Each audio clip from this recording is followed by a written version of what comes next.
Hello दोस्तों, मैं अतुल शर्मा स्वागत करता हूं इस वीडियो में। और दोस्तों, इस वीडियो में समझने वाले हैं एक्सरसाइज 8.1 का 11वां question NCERT math 10th class का। और प्रीवियस वीडियो में समझ चुके हैं 10 नंबर वाला क्वेश्चन। देखो 11वां क्वेश्चन क्या कहता है, सबसे पहले हम इसको केयरफुली पढ़ेंगे, उसके बाद स्टेप बाय स्टेप समझेंगे। बताइए कि निम्नलिखित कथन सत्य हैं या असत्य। सबसे पहले हमको इन कथनों के बारे में ये बताना है सत्य है या असत्य, फिर कारण सहित अपने उत्तर की पुष्टि कीजिए। तो दोस्तों, मैं आपको बहुत ही बेसिक कॉन्सेप्ट के साथ इनको समझाने वाला हूं।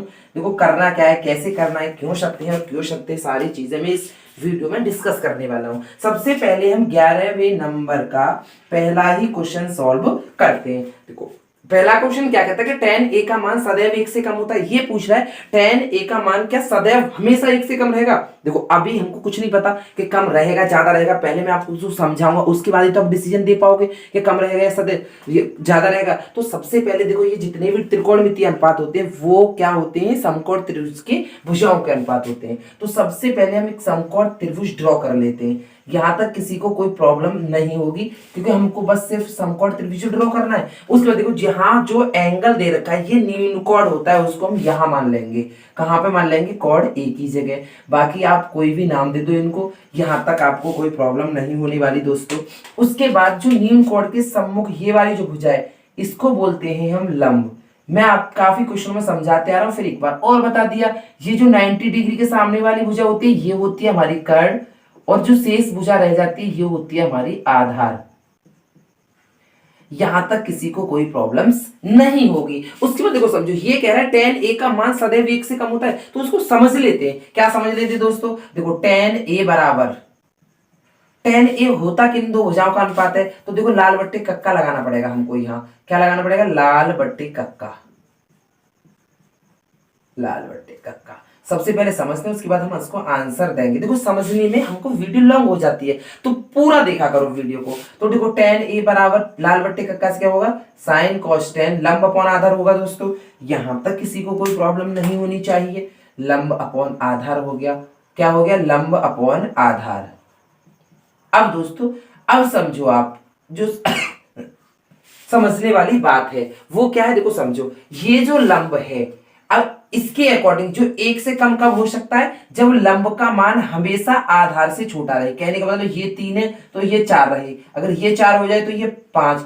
ये वाला जो लंब है ये हमेशा छोटा रहे, तभी तो 1 से कम रहेगा। अदरवाइज अगर ये लंब बड़ा हो गया आधार से तो ये 1 से बड़ा हो जाएगा। जैसे मैं समझाता हूं, लंब मान लो 5 हो गया और आधार 4 हो गया, तो जब भाग लगाओ तो 1 पॉइंट कुछ कुछ कुछ आएगा, तो ये 1 से बड़ा हो गया। समझ गए ना। पर ऐसा इम्पॉसिबल है कि हमेशा लंब बड़ा रहे, ऐसा पॉसिबल नहीं है। समकोण त्रिभुज में देखो कभी लंब भी बड़ा हो सकता है तो कभी आधार भी, कभी आधार बड़ा हो जाएगा तो कभी लंब बड़ा हो जाएगा। तो कहने का मतलब 1 से कम नहीं रहेगा, बस यही इसका आंसर है। तो असत्य है, ये जो आंसर है वो क्या है दोस्तों, असत्य। तो अब इसका आंसर दो, असत्य, असत्य। क्योंकि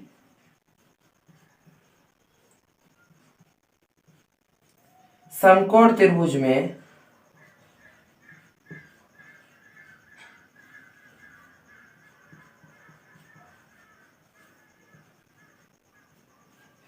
समकोण त्रिभुज में लंब हमेशा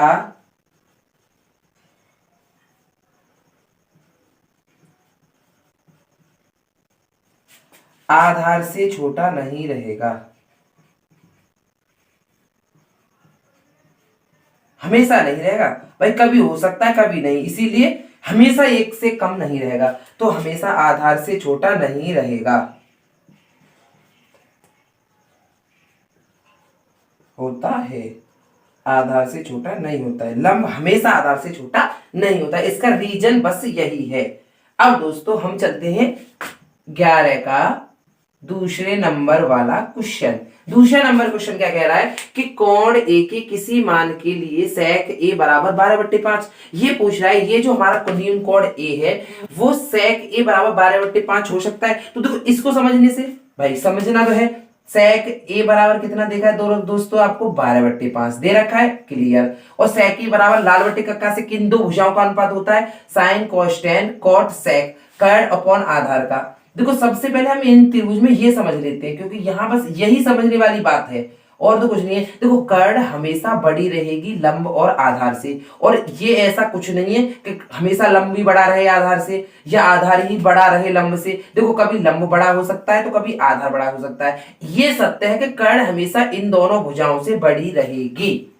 अगर कर्ण किसी कोई अनुपात दे रखा है और कर्ण उसमें छोटी है इन दोनों भुजाओं से, तो वो आंसर कभी नहीं हो सकता, क्योंकि कर्ण हमेशा बड़ी रहेगी। तो इससे देखो क्या पता चल रहा है, कर्ण आ गई आपकी 12 और आधार है आपकी 5, तो इसका आंसर हो गया सत्य, क्योंकि कर्ण हमेशा बड़ी रहती है। आधार या लंब कोई भी हो उससे हमेशा बड़ी रहेगी इन दोनों से। तो देखो बस इसका आंसर हो गया सत्य। सत्य क्योंकि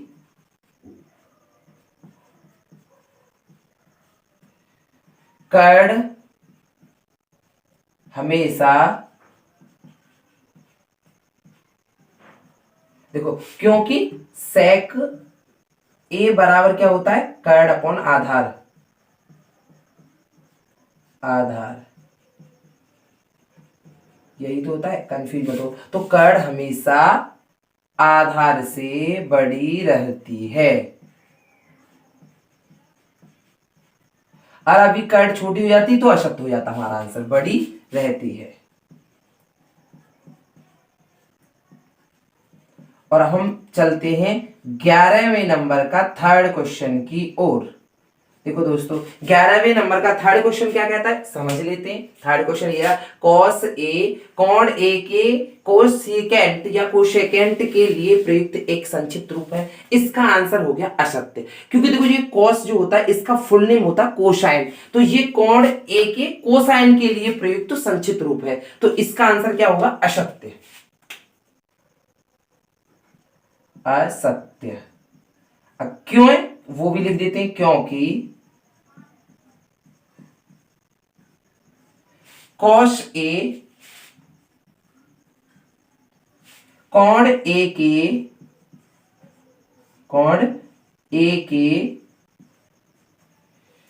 को या सेकेंड दे रखा है ना, तो वो कोसाइन, ये जो कोस होता है वो कोसाइन के लिए प्रयुक्त एक संक्षिप्त रूप है।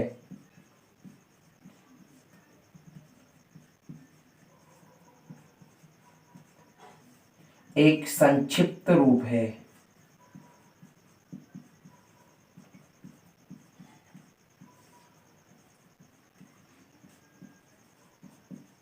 पूरा मैथ एकदम हलवा कर दूंगा आपके लिए, पूरा मैथ इजी कर दूंगा, बस आप समझते रहो। अब चलते हैं हम 11वें नंबर का फोर्थ क्वेश्चन। देखो फोर्थ क्वेश्चन कह रहा है, कॉट और ए का गुणनफल होता है, कदापि नहीं। ये जो हमारा कॉस ए साइन ए, ये कभी इनका गुणनफल नहीं होता। जैसे ये कॉस ए लिख रहा है तो कॉस और ए का गुणनफल नहीं होता। ये जो हमारा नाम होते हैं ना त्रिकोणमितीय अनुपात, उनको संक्षिप्त रूप होता है लिखने का, तो ये बिल्कुल गलत है। तो इसका आंसर आपको देना है असत्य।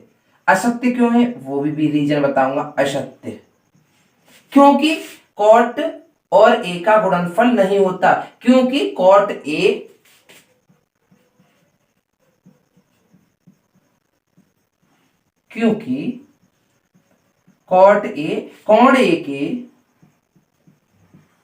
कोण ए के कोटेंजेंट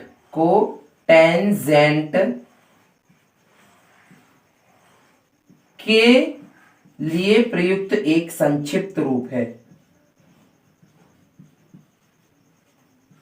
प्रयुक्त एक संक्षिप्त रूप है।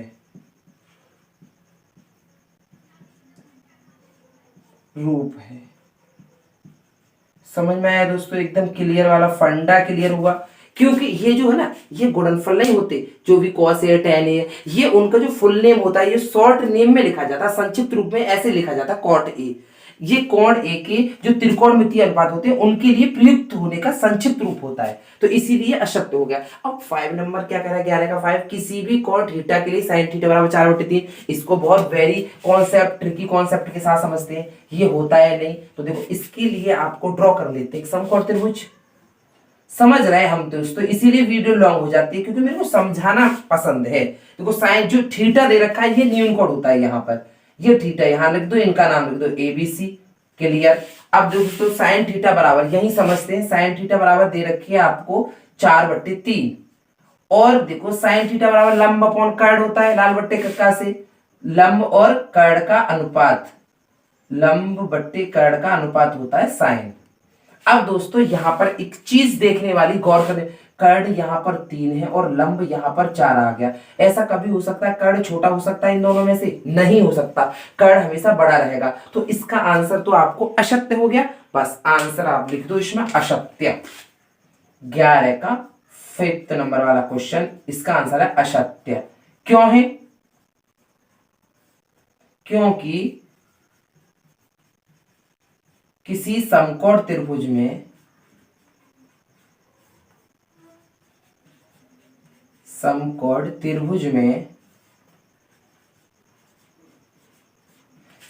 त्रिभुज में कर्ण कभी भी लंब या आधार से छोटी नहीं हो सकती। लंब या, कोष्टक में मैं आधार लिख देता हूं, से छोटी नहीं हो सकती, इसीलिए ये हमारा अशक्त है, हो सकती।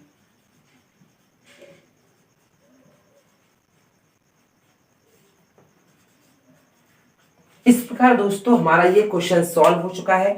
अगर दोस्तों ये क्वेश्चन अच्छे से समझ में आया है तो प्लीज चैनल को सब्सक्राइब कर लो, बेल आइकन दबा लो और वीडियो को ज्यादा से ज्यादा शेयर करो, ताकि ये वीडियो उन छात्रों तक पहुंचे जो कुछ करना चाहते हैं मैथ में, या 100 में से 100 मार्क्स ऑब्टेन करना चाहते हैं। मैं दोस्तों मिलता हूं नेक्स्ट वीडियो में, नेक्स्ट एक्सरसाइज के साथ और नेक्स्ट क्वेश्चन के साथ। जब तक के लिए थैंक यू दोस्तों, और वीडियो को ज्यादा से ज्यादा शेयर करो। Thank you.